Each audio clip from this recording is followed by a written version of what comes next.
शराब से related death में भी हरियाणा देश में नंबर 1 आया। तो ये शराब के जो घोटाले चल रहे हैं, तो घोटाले खेल चल रहे हैं हरियाणा में, सब जानते हैं क्यों चल रहे हैं। और हमारी मांग है कि उप मुख्यमंत्री तुरंत इस्तीफा दें, उनका महकमा है, और मुख्यमंत्री भी इसकी जिम्मेदारी ले। जब तक उप मुख्यमंत्री बैठे हैं अपनी कुर्सी पे, तब तक इस पर निष्पक्ष जांच होना संभव नहीं है। और हम ये भी कहना चाहते हैं कि जो गठबंधन है बीजेपी जेजेपी का, ये गठबंधन लोगों को बताने के लिए कहा गया कि जेजेपी पार्टी ने कहा, घोषित किया, केंद्रीय गृह मंत्री अमित शाह के घर पे ये घोषित हुआ कि समर्थन जेजेपी ने दे दिया 2 शर्तों पे, 5100 बुढ़ापा पेंशन और 75% हरियाणवी मूल युवाओं को हरियाणा के निजी रोजगार में, निजी कंपनियों में आरक्षण। बोला ये इन 2 कंडीशन पे हमने समर्थन दे दिया और बीजेपी ने मान ली।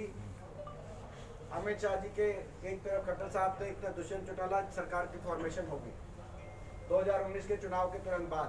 तभी हमने कह दिया था ये दोनों ढकोसले केवल भ्रष्टाचार करने की छूट के आधार पर समझौता हुआ है, केवल भ्रष्टाचार की अपनी फाइलें बंद कराने के लिए समझौता हुआ है, जो फाइलें चल रही थी, और आगे भ्रष्टाचार कैसे किया जाए, बीजेपी जेजेपी आपस में मिलकर कैसे लूटे डबल इंजन से, डबल इंजन की लूट है हरियाणा में,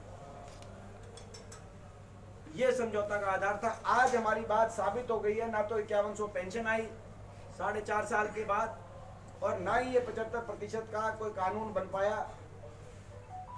एक ऐसा कानून बनाया जो लागू नहीं हो सकता था, कोर्ट में चैलेंज होकर कोर्ट ने उसको खारिज करने का काम किया। ना कानून ठीक बनाया, ना उसकी पैरवी मन से करी।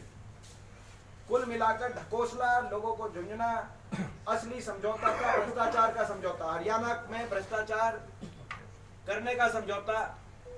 इस समझौते की पोल जेजेपी के विधायक राम कुमार गौतम जी ने ही खोल दी थी कि उन्होंने प्रदेश के सामने कह दिया था कि महकमे लेकर खोपर एकला जीवने लग रहा है। मुझे स्पष्ट हो गया था कि क्या कोई कौन सी जीवनवारी चल रही थी। इससे खुला भ्रष्टाचार का केस मैं समझता हूँ देश के इतिहास में शायद नहीं हो।